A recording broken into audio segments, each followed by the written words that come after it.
Ready. Cascade Hoops Talk, Billy D. Hey, I got Kyle Blankenship. He's the head men's basketball coach at LSU. I hear the Pilots. Yes, sir. You know, every coach I say, you're here in Kansas City. About halfway through the season, you're wondering, can it happen? You're here. But this can't be the end point, can it?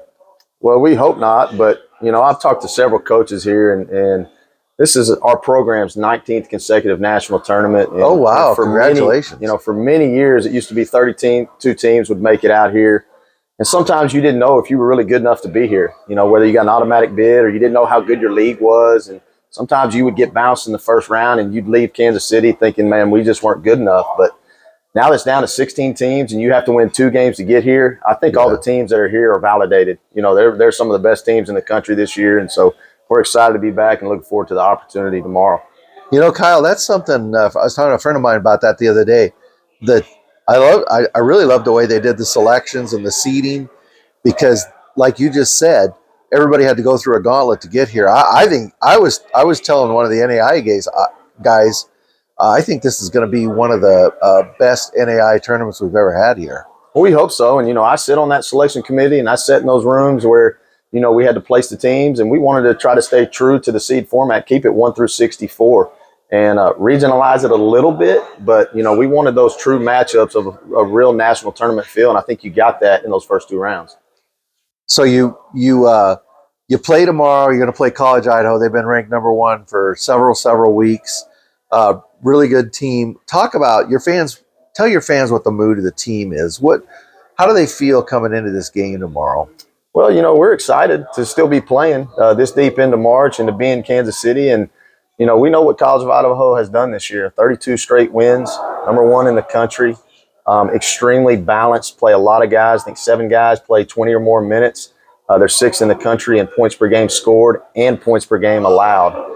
They share the basketball very well, 17th, I think, in assists per game, and they rebounded at a high level. So we're going to have our hands full.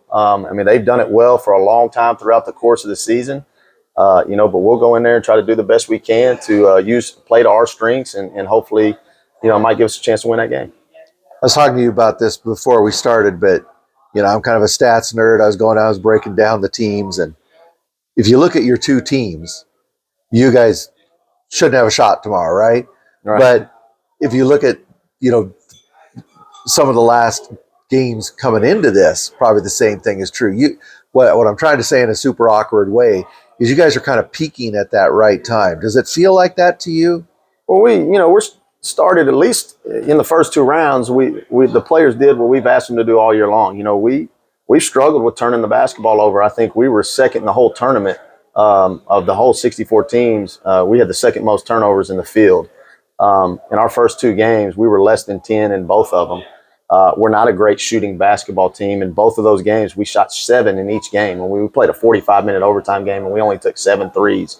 Where we do statistically stack up is I think we have shot over 100 more free throws in the country than the next you guys go to the line. And that's because we have a mentality. We want to get downhill and be aggressive at the rim. That's our strength. And so we know typically out here in Kansas City, it's tough to get to the line and get those foul calls. But our mentality is that we're going to go in strong, and whether we get fouled or not, we're going to keep playing and play through it. And so, that's where we've found a strength. But, the last month or so, our guys have started to play more disciplined on the offensive end, share the ball better. Shot selection has been better.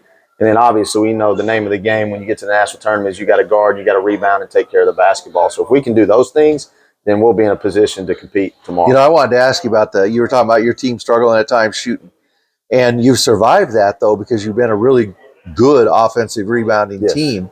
College of Idaho, their trademark is that they're going to pound the boards and keep you off the offensive boards. I personally, as a fan, I follow both programs. That's a battle I want to watch. From a coaching standpoint, is that something that you've looked at? How do you feel you can get an advantage there? Well, we're going to play the same way that we play, and I'm sure they will too. And so, it'll be a test of strengths of both teams. And so, we're aggressive on the offensive glass. We've got some really talented offensive rebounders and guys that have a knack to go find a basketball and not only get it, but to get it and then put it back in the basket. And so, we're hoping that the ones that we do miss, that we give ourselves some extra opportunities to get some points on the board. Kyle, before I let you go, you got to talk a little bit about the LSUS community, your fans. I mean, as soon as we get to Kansas City, everywhere I go, I see that LSU. As I told you, I met your nephew in the elevator. I mean, they're just all over the place. You got great support from the university, great fans. Just talk about that. Yeah, we've got a lot of pride and tradition, not only as a basketball program, but as a university. And they really support athletics. They love teams that win. And ourselves and our baseball team's been to back-to-back World Series. And, we've got people that have followed this program for a long time. And whether they can make it out here to Kansas City or not, we know that there's going to be a watch party back home in Shreveport. And they're going to be cheering us on for as long as we keep playing.